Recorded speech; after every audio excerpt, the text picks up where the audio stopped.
Praise the Lord. ദൈവത്തിൻ്റെ വലിയ നാമം വാഴ്ത്തപ്പെടുമാറാകട്ടെ.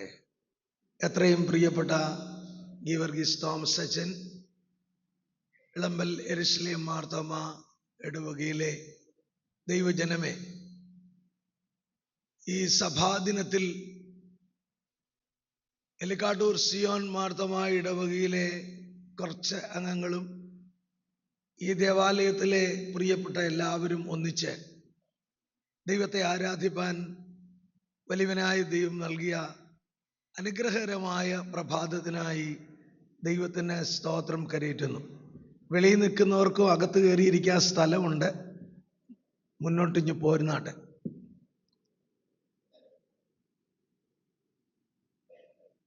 നൂറ് വർഷം മുമ്പ്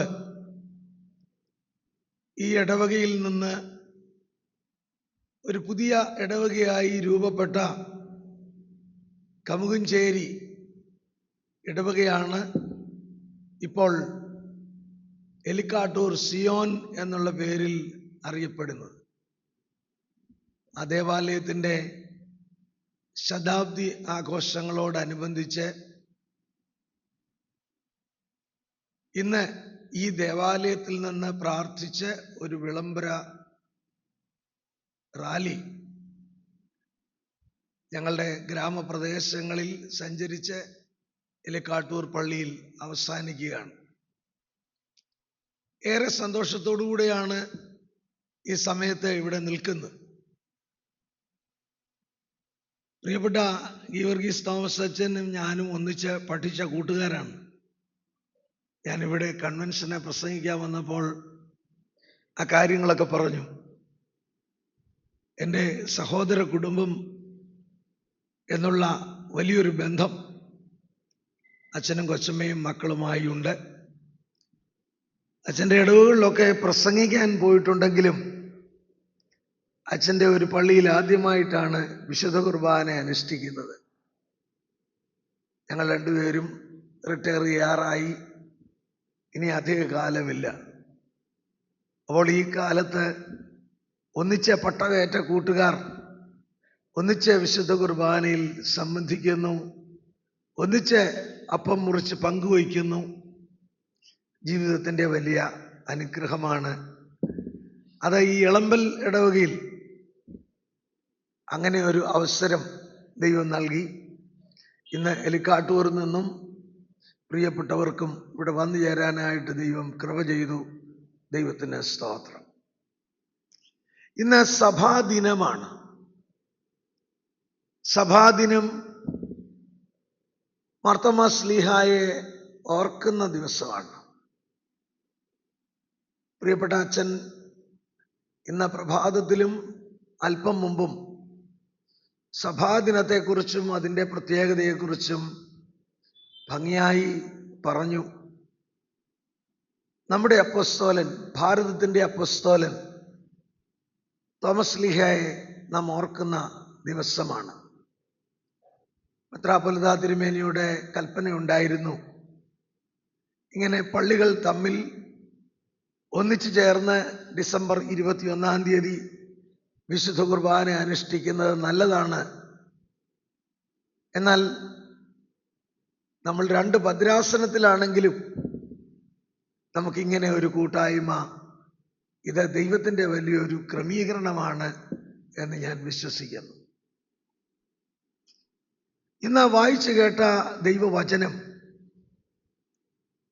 വിശുദ്ധ യോഹന്നാൻ എഴുതിയ സുവിശേഷം 14-ാം അധ്യായം 1 മുതൽ 7 വരെയുള്ള വാക്യങ്ങളാണ്.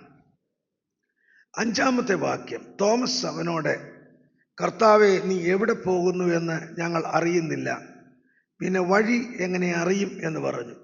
യേശു അവനോട്, ഞാൻ തന്നെ വഴിയും സത്യവും ജീവനുമാകുന്നു. ഞാൻ മുഖാന്തരമല്ലാതെ ആരും പിതാവിൻ്റെ അടുക്കൽ എത്തുന്നില്ല. നിങ്ങൾ എന്നെ അറിഞ്ഞുവെങ്കിൽ എൻ്റെ പിതാവിനെയും അറിയുമായിരുന്നു. ഇന്നു മുതൽ നിങ്ങൾ അവനെ അറിയുന്നു, അവനെ കണ്ടുമിരിക്കുന്നു എന്ന് പറഞ്ഞു. നമ്മുടെ കർത്താവായ യേശു ക്രിസ്തു തൻ്റെ ശിഷ്യന്മാർക്ക് നൽകിയ ഏറ്റവും വലിയ ഉറപ്പുകളിൽ ഒന്നാണ്. കർത്താവ് ആരാണ്? കർത്താവ് എന്തിനാണ് ലോകത്തിലായിരിക്കുന്നത്? കർത്താവ് ലോകത്തിലായിരിക്കുമ്പോൾ എന്താണ് മറ്റുള്ളവരെ കുറിച്ച് പിതാവായ ദൈവം ആഗ്രഹിക്കുന്നത്? ഇതൊക്കെ പഠിപ്പിക്കുന്ന ഒരു വേദഭാഗമാണ് നാം കേട്ട ഈ വേദഭാഗം. നാം എല്ലായ്പ്പോഴും ഓർക്കുന്ന ശ്രദ്ധയേറിയ വചനമാണ് യോഹന്നാന്റെ സുവിശേഷം 14-ാം അധ്യായത്തിന്റെ 1-ാമത്തെ വാക്യം. നിങ്ങളുടെ ഹൃദയം കലങ്ങിപ്പോകരുത്, ദൈവത്തിൽ വിശ്വസിപ്പീൻ, എന്നിലും വിശ്വസിപ്പീൻ. എൻ്റെ പിതാവിൻ്റെ ഭവനത്തിൽ അനേകം വാസസ്ഥലങ്ങളുണ്ട്. ഞാൻ പോയി നിങ്ങൾക്ക് സ്ഥലമൊരുക്കിയാൽ പിന്നെയും വന്ന് നിങ്ങളെ എൻ്റെ അടുക്കൽ ചേർത്തുകൊള്ളും. ഈ വലിയ വാഗ്ദത്തം നാം എല്ലായ്പ്പോഴും ഓർക്കുന്നതാണ്. പ്രത്യേകിച്ച് നമ്മുടെ മരണത്തെക്കുറിച്ച് ചിന്തിക്കുമ്പോൾ, നമ്മുടെ ഹൃദയം വേദനപ്പെടുമ്പോൾ, ജീവിതത്തിൻ്റെ ദുഃഖമേറിയ അനുഭവങ്ങളിലൂടെ പോകുമ്പോൾ ഈ വചനം നമുക്ക് എല്ലായ്പ്പോഴും ആശ്വാസം നൽകുന്ന വചനമാണ്. എന്നാൽ ഈ വചനം കർത്താവ് തൻ്റെ ശിഷ്യന്മാരെ പഠിപ്പിച്ചു കഴിഞ്ഞപ്പോൾ കർത്താവിൻ്റെ ശിഷ്യന്മാരിൽ ഒരാളാണ് തോമസ് അപ്പോസ്തലൻ. തോമസ് അപ്പോസ്തലൻ കർത്താവിനോട് തിരിച്ചൊരു ചോദ്യം ചോദിക്കുകയാണ്. കർത്താവേ, നീ എവിടെ പോകുന്നു? Lord, where are you going? അതിന് രണ്ട് അർത്ഥമുണ്ട്.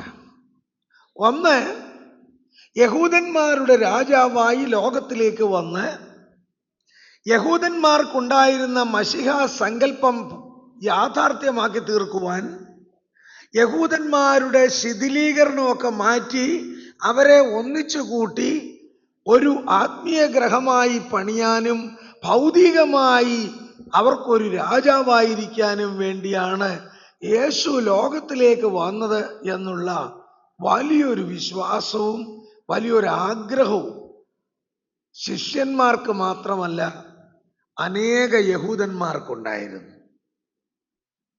അങ്ങനെ അവര് പ്രതീക്ഷിച്ചിരുന്ന വലിയ പ്രതീക്ഷയ്ക്ക് വ്യത്യസ്തമായ ഒരു കാര്യമാണ് യേശു കർത്താവ് അവരോട് പറയുന്നത്.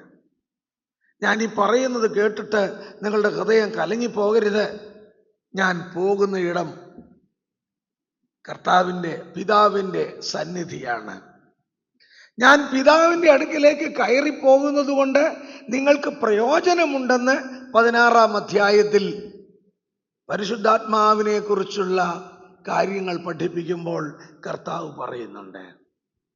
എന്നാൽ തോമസ് അപ്പോസ്തലനെ നമ്മൾ എപ്പോഴും കാണുമ്പോൾ തോമസ് അപ്പോസ്തലൻ ഇങ്ങനെയുള്ള സംശയങ്ങൾ ചോദിക്കുന്ന ഒരാളാണ്. ഒന്ന്, അവരുടെ പ്രതീക്ഷകൾക്ക് വിപരീതമായ ഒരു കാര്യമാണ് കർത്താവ് പറഞ്ഞത്. രണ്ട്, യേശുവിനോട് കൂടെ നടന്നെങ്കിലും ഈ ശിഷ്യന്മാർക്ക് കർത്താവിൻ്റെ ജീവിതത്തെക്കുറിച്ചും ജീവിത ശൈലിയെക്കുറിച്ചും കർത്താവ് എന്തായിത്തീരുന്നു എന്നുള്ളതിനെക്കുറിച്ചുമുള്ള ശരിയായൊരു ബോധ്യം ലഭിച്ചിട്ടില്ലാത്തവരായിരുന്നു. അത് മനസ്സിലാക്കി കൊടുക്കുകയാണ് കർത്താവ്. കർത്താവ് പറയാണ്, തോമസേ, നീ സംശയിക്കണ്ട, ഞാൻ തന്നെ വഴിയും സത്യവും ജീവനുമാണ്. പിതാവിന്റെ അടുക്കലേക്ക് കയറി ചെല്ലുക എന്നുള്ളതാണ് ദൈവത്തിന്റെ ഇഷ്ടം. അതാണ് യോഹന്നാന്റെ സുവിശേഷം 3-ാം അധ്യായം 16-ാം വാക്യത്തിൽ പറയുന്നത്. തൻ്റെ ഏകജാതനായ പുത്രനിൽ വിശ്വസിക്കുന്ന ഏവനും നശിച്ചു പോകാതെ നിത്യജീവൻ പ്രാപിക്കേണ്ടതിന് ദൈവം അവനെ നൽകുവാൻ തക്കവണ്ണം ലോകത്തെ സ്നേഹിച്ചു. കർത്താവ് ലോകത്തെ സ്നേഹിച്ചത് വീണ്ടെടുപ്പിന് വേണ്ടിയാണ്.